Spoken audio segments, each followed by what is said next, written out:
আসসালামু আলাইকুম।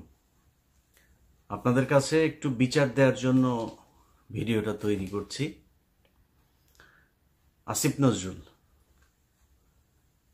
বিডিআরের যেই সদস্যদের আপনার বিচার চলছিল শেখ হাসিনার সময়ে, প্রায় 7 মাস হতে যাচ্ছে, এখনো পর্যন্ত তারা জেলখানায়। আমরা এই বিডিআর নিয়ে অনেক কথা শুনেছি যে এটা ভারত এসে করিয়েছে, যেসব যারা খুন করেছিল তাদেরকে সরিয়ে দেওয়া হয়েছে সাদা গাড়িতে করে, কালো অ্যাম্বুলেন্সে করে, নানান কথাবার্তা শুনেছি না আমরা। যদি সেটা সত্যি হয় তাহলে যারা খুন করেছে, আসলে যারা খুনের সাথে, সেই তোরাবালি, তারপরে লেদার লিটন, এদের তো সব ছেড়ে দেওয়া হয়েছে। নানক নাই, আজম নাই, সেলিম নাই, তাপস নাই, কেউ নাই। তো তাদের সব ছেড়ে দেওয়া হয়েছে। রেজানুর আছে, সে কোথায় এখন? কি পলাতক না দেশ থেকে চলে গিয়েছে আমরা জানি না। ওই সময়ে এই যে মইনুল হাসান ইসলাম, মেজর জেনারেল, সে পালায় যাচ্ছিল। তো এরকম কারা কারা আছে এগুলো আমরা সব আগে থেকেই শুনেছি। এবং যেই সৈনিকরা আসল সাক্ষী দিতে চেয়েছে তাদেরকে মেরে ফেলা হয়েছে, গুম করা হয়েছে, তাদেরকেই এই জেলখানায় নিয়ে বন্দি করা হয়েছে। যারা খুন করতে চেয়েছে, যারা খুনের সাথে জড়িত ছিল, তাদের তো সরকার বহু আগেই ভারত পাঠিয়েছে, মেরে ফেলেছে, পালিয়ে যেতে সুযোগ দিয়েছে। নানান এই ইতিহাস আমরা গত 15 বছর ধরেই শুনছি, এগুলো তো জানা, এটা নতুন করে উদ্ঘাটন করার কিছু তো নাই। আসিফ নজরুল 7 মাসে এখন পর্যন্ত এই বিডিআরের যে নিরীহ জওয়ানগুলো, যারা সব সত্য কথা, সত্য সাক্ষী দিয়েছিল, তাদেরকে আসামি বানিয়ে শেখ হাসিনা জেলখানায় রেখেছে। তাদেরকে এখনো আসিফ নজরুল জেলখানায় রাখলো। তাদেরকে জেলখানায় রাখার জন্য আসিফ নজরুল যত ধরনের ষড়যন্ত্র আছে সব কিছুই করছে। আমরা সেই 5 তারিখের পরের এই পর্যন্ত মোট 4টা শুনানি হলো। 4 শুনানিতে সবশেষ জানুয়ারির 8 তারিখে আমরা মনে করেছিলাম 9 তারিখে কিছু একটা হবে, অন্তত কয়েকজনকে ছাড়বে। দেখেন আসিফ নজরুল এই ইন্ডিয়ান রয়ের এই সদস্য কত বড় খারাপ, কত অসভ্য। ওইভাবে পারে নাই। প্রথমবার বলেছে পিপি নিয়োগ হয় নাই, তারপরে বলেছে পিপি প্রস্তুতি নেয় নাই, তারপরে পিপি পুরো রায়ের কপি সব পড়তে পারে নাই। এবার কি বলবে? কিছু তো একটা বলতে হবে। এখন ওই যে বক্সিগঞ্জের আপনার যেই কি আলিয়া মাদ্রাসা যেইটা, ওইটার মধ্যে নাটক টাটক সাজায়া, আবার তার মধ্যে আবার স্টুডেন্টদেরকেও এখানে নাটকের অংশ বানিয়েছে। কেউ যায় ঘর পুড়ে দিচ্ছে, কেউ করছে। আরে ভাই, আপনি ওইখানে করেন না বিচার, তাহলে কোথায় করবেন? আপনি জানেন না 9 তারিখে বিডিআর এর শুনানি আছে? জায়গাটা তো ঠিক করে রাখবেন, সেটা ঠিক করেন নাই কেন? একদিন আগে থেকে বিডিআর এর পরিবাররা দেশের বিভিন্ন জায়গা থেকে, গরিব মানুষ এখানে এই শহীদ মিনারে এসে শুয়েছিল, কেউ যাইতে পারে নাই। আসিফ নজরুল শাওনের ঘরে যাইতে পারে, শহীদ মিনারে যাইতে পারে নাই, গিয়ে একটু বলতে পারে নাই যে আপনারা কোত্থেকে আসছেন, আমরা আপনাদের পাশে আছি, আপনারা তো আমারই দেশের মানুষ, ওকে আপনারা ঘরে ফিরে যান, আমরা দেখছি। আসিফ নজরুল বলার সুযোগ পায় নাই। কুকুরের ছানারা সিনেমা দেখতে যাইতে পারে, এইখানে আসার একজন উপদেষ্টার সময় পায় নাই। এখন হাঙ্গামা যদি লাগাই দেই, এদের তো কষ্ট আছে, তাই না? এদের পরিবারের লোকজন, কেউ মারা গিয়েছে, পঙ্গু হয়ে। বিডিআরের লোকজনের বর্ণনা শুনি, পা নাড়াতে পারে না, পঙ্গু হয়ে গিয়েছে, হাঁটতে পারে না। কন্ডেম সেলে যারা থাকে তাদের অবস্থা আরো ভয়ঙ্কর। তাইলে এখনো কারারক্ষী জেলখানার ভেতরে, এখনো পর্যন্ত আপনার এই আওয়ামী লীগের, ছাত্রলীগের এই নেত্রী তারা এখন পর্যন্ত বিভিন্ন গুরুত্বপূর্ণ দায়িত্বে আছে। তারা হাসপাতালে, এই কারাগারের ভেতরে নানান ধরনের এই দিয়ে, আপনার কি বলে, আওয়ামী লীগের লোকজনকে সুবিধা দিয়ে, যারা শেখ হাসিনার সময় জেলখানায় গিয়েছে, এই কি বলে আইসিটি অ্যাক্টে যারা মামলাতে গিয়েছে, তাদের উপরে নির্যাতন চলছে, তাদেরকে নানান সুযোগ সুবিধা দেওয়া হচ্ছে না। আর আওয়ামী লীগে যারা যাচ্ছে তাদেরকে সব ধরনের বাসার থেকে খাবার টাবার সব কিছু চলছে। এইভাবে এখনো পর্যন্ত জেলখানা চলছে। তো এই মানুষগুলোর পরিবারের তো কষ্ট আছে, তাই না?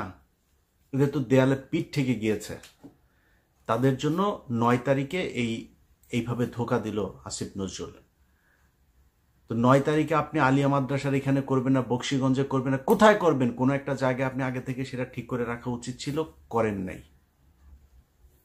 পরশু দিনের ঘটনা বলি আপনাদেরকে, বিডিআর হত্যাকাণ্ড নিয়ে একটা কমিশন তৈরি করা হয়েছে না? এই পর্যন্ত আরও একটা কমিশন আছে, কিন্তু গুম কমিশন। গুম কমিশনের যেসব চেয়ারম্যান তাকে হচ্ছে আপনার অ্যাপিলেট ডিভিশনের আপনার বিচারকের দেওয়া হয়েছে, পদমর্যাদা দেওয়া হয়েছে, আর সদস্যদেরকে হাইকোর্ট ডিভিশনের এই বিভাগের আপনার বিচারকের পদমর্যাদা দেওয়া হয়েছে। এখন পরশু দিনের মিটিংয়ে এই যে সদস্য যে কজন ছিল, সেখানে এই মেজর জেনারেল ফজলুর রহমান সাহেবও ছিলেন। ফজলুর রহমান সাহেব ওই দিনের মিটিংয়ে নাকি খুবই চুপচাপ ছিলেন, তিনি কোনো কথা বলেন নাই। জানি না কেন কথা বলেন নাই। সদস্যরা সবাই দাবি করেছে তাদেরকে যেন ওই মর্যাদাটা দেয়া হয়। সেখানে বিশেষ করে স্বরাষ্ট্র সচিব, আরও কয়েকজন আমলা ছিল, তারা তাদেরকে বলেছেন যে না, আপনাদের এত পদমর্যাদা লাগবে কেন, আপনারা কাজ শুরু করেন। পদমর্যাদা এই জন্যেই লাগবে, তারা চাইলেই একজনের বিরুদ্ধে সমন জারি করতে পারবে, তারা চাইলেই একজনকে জিজ্ঞাসাবাদ করতে, চাইলেই একজনকে আটক করার এই আদেশ দিতে পারবে, এই জন্য লাগবে। তাদের গাড়ি থাকবে, তাদের সিকিউরিটি থাকবে, তাদের সাথে গানম্যান থাকবে, এই জন্য তাদেরকে ওই পদমর্যাদা দিতে হবে। এইটা দিতে চাচ্ছে না। আপনাদের নিশ্চয়ই মনে আছে, এই বিডিআর হত্যাকাণ্ড নিয়ে কমিশনই করতে চাচ্ছিল না। এখন কমিশন করে নানানভাবে এটার মধ্যে একটা বাধা সৃষ্টি করে কোনোভাবে যাতে এটাকে ঠেকানো যায়। এখানে তো 1-2 টাকার খেলা না, তো পুরো দেশ, ইন্ডিয়া একদম রাষ্ট্রীয়ভাবে এটার বিরুদ্ধে। আর আসিফ নজরুল কাদের প্রোডাক্ট, সেই প্রথম আলো, ডেইলি স্টারের, সেগুলো তো আমরা সবাই জানি। এগুলো এখন করা হচ্ছে নানানভাবে। বিডিআরের সাংবাদিক বিভিন্ন মিডিয়ার মাধ্যমে এই বিডিআর হত্যাকাণ্ড নিয়ে একটা ধূম্রজাল তৈরি করার পায়তারা করা হচ্ছে। তো এইভাবে আসিফ নজরুল আপনি তো বাঁচাইতে পারবেন না। বিডিআরের হত্যাকাণ্ড নিয়ে যত অডিও রেকর্ড, যত কাগজপত্র, যত ফাইল যা যা আছে, কমিশনের কাছে যা নাই ওইটা আমার কাছে আছে। এখান থেকে বাঁচতে পারবেন না। তো আমি কাজ করছি, দিন রাত খাটছি বিডিআর এর এই ফাইল নিয়ে। এক এক ফোন রেকর্ড, সেই 25 তারিখের, 26 তারিখের, 27 তারিখের এক এক ফোন রেকর্ড 1.5 ঘন্টা 2 ঘন্টা করে শুনছি, সারা দিন রাত এগুলো শুনছি, শুনে শুনে লিখছি। আমি তো ফাঁক ফোকর রাখবো না। এমন এক জিনিস বানায় দিব, এই কমিশন শুধু আমার ওই অনুসন্ধান দেখা যদি নাকি রায় দিয়ে দেয়, এনাফ, আর কিছু লাগবে না। সো আসিফ নজরুল, আপনি যত টাকাই খান, যাই করেন, যেমনি চান, এটা বাঁচাইতে পারবেন না। আর যদি মনে করে থাকেন যা মনে চায় তাই করবেন, এই যে বাংলাদেশ ব্যাংকে রয়ের এক সদস্যকে আপনার বসানো হচ্ছে, এখন সব জায়গাতে আসিফ নজরুলের এই যে পিএস, বলেছিলাম না যে এবিএম খায়রুল হকের পিএস, মনে করেন যে সে জানে না বোধহয়, আমরা জানিয়ে দিয়েছিলাম তো না, সে ব্যক্তি এখনো তার পিএসই আছে, ওই সেই মহিলা, সে ওইখানেই আছে। সচিব, আইন মন্ত্রণালয়, মানে পুরো চালাচ্ছে হচ্ছে আওয়ামী লীগের লোকজন। যে কারণেই গাজীপুরের সবশেষ কনস্টেবলকে আপনার অবকাশকালীন এই আপনার বিচারক হয়েও সে আপনার করছে, কি বলে, এই মানে কনস্টেবলকে আপনার দিল, জামিন দিল। কেন জামিন দিল? কারণ ওই যে নিজের দলের লোক, দাদাদের দেশ থেকে ফোন করা হয়, এটা করো, এটা করে দাও, তার ওএসডি করা হয়েছে। কেন ওএসডি করতে হবে? কেন এখন আবার আইন দেখাইতে পারে যে না, জজ সাহেবরে চাইলেই এই করা যায় না, ওই করা যায় না। এত আইন দেখায় তো আপনারা ক্ষমতায় আসেন নাই, তাই না? আপনারা কেউ জিজ্ঞেস করে নাই তো। ওরে বিচার করলে, ওরে গ্রেপ্তার করলে কেউ আপনারা তো এসে জিজ্ঞেস করতো না যে ভাই এটা করলেন কেন, করেন নাই। যাই হোক, আসিফ নজরুল, প্রথম আলো, ডেইলি স্টাররা মিলে এই বিডিআর হত্যাকাণ্ড এটাকে ধামাচাপা দেওয়ার চেষ্টা চালিয়ে যাচ্ছে এখন পর্যন্ত। বিডিআরের পরিবারগুলোকে নানাভাবে হুমকি দেওয়া হচ্ছে ডিজিএফআই, এনএসআই থেকে। তাদের কিছু কিছু ডিজিএফআই, এনএসআই কর্মকর্তার ফোন রেকর্ডও তাদের কাছে আছে। তো এগুলো করে করে এই বিচারটাকে বন্ধ করার জন্য পায়তারা করা হচ্ছে।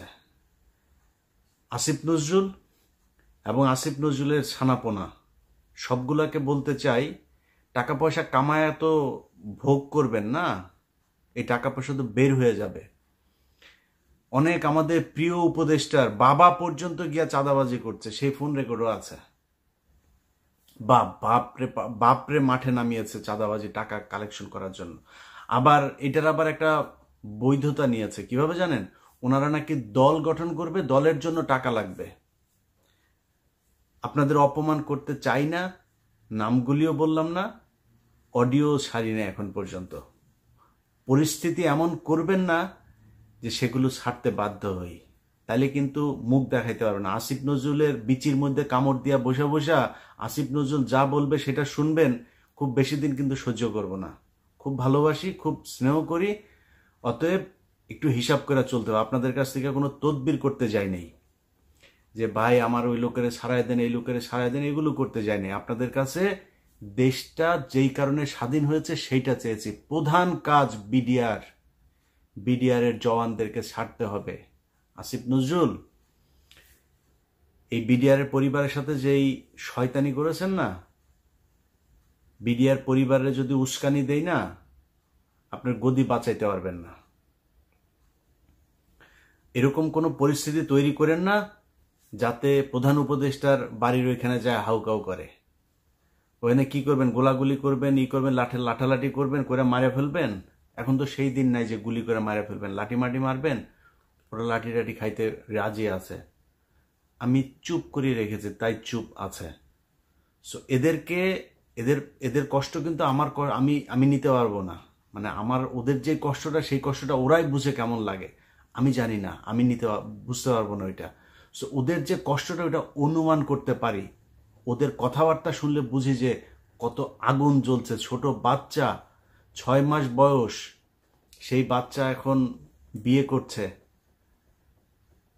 এখন পর্যন্ত মানে করতে পারে নাই, কি বলে, বাবার মুখ দেখে নাই। 15 বছর বয়স, বুঝেন? একটু 2 দিন পরে বিয়ে করার বয়স হয়ে যাবে। অনার্স মাস্টার্স করছে, যেই ছেলে আপনার ক্লাস 3, 4, 5-এ পড়েছে, সে এখন পর্যন্ত বাবার বুকে বুক মিলায় তারপরে জড়ায় ধরতে পারে নাই। সো এদের কিন্তু কষ্ট আছে, হ্যাঁ, মাথায় রেখেন। আপনি বিডিআর বিদ্রোহের এই নাম দিয়া বিডিআর হত্যাকাণ্ডকে বাঁচানোর চেষ্টা করবেন, এই সুযোগ আপনাকে দেওয়া হবে না। কারণ ওইটা যদি আপনি বন্ধ করতে চান, কমিশনরে দিয়েও যদি বন্ধ করাইতে চান, আমারে মারা ফেলতে হবে। এইটা ছাড়া করতে পারবেন না কিছু। যাই হোক, আগে ভাগে বলে রাখলাম, খুব সাবধানে। বিডিআরের এই বিষয় নিয়ে কোনো ধরনের ধানাই ফানাই এটা বাংলাদেশের মানুষ মেনে নেবে না। কারণ এইটার সাথে এই দেশের এই বিডিআরের অস্তিত্ব জড়িত, সেনাবাহিনীর অস্তিত্ব, এই দেশের অস্তিত্ব জড়িত। দেখছেন না এখন চারিদিকে বর্ডারে বিডিআরের অফিসাররা, সেনাবাহিনী আর বিডিআর মিলে কিভাবে বিএসএফ এর সাথে ফাইট করছে। সারা দেশের মানুষ প্রয়োজনে ট্রেনিং নিয়ে তারপরে বিএসএফ এর সাথে দাঁড়াবে। ভারতের সাথে বাংলাদেশের মানুষ কোনোভাবেই কোনো কিছুতে সমঝোতা করতে রাজি না। এই দেশের মানুষ যুদ্ধ করবে, মরে যাবে। শুধু তোদের মতো কিছু অসভ্য টাকার কাছে তোরা তোদের মা বোনকেও আরেকজনের খাটে শোয়াই দিয়া তারপরে টাকা নিতে পারিস। এটা যদি না পারতিস তাহলে এই আগস্টে যা ঘটলো, সেই জুলাইয়ের 16 তারিখ থেকে 5 আগস্ট পর্যন্ত, এরকম একটা সরকারের পার্ট হয়ে টাকা পয়সার জন্য এত বিট্রে করতে পারতে না। তোরা তোদের মা বোনদেরকেও আরেকজনের সাথে খাটে দিয়ে আসতে পারবি। আল্লাহ হাফেজ।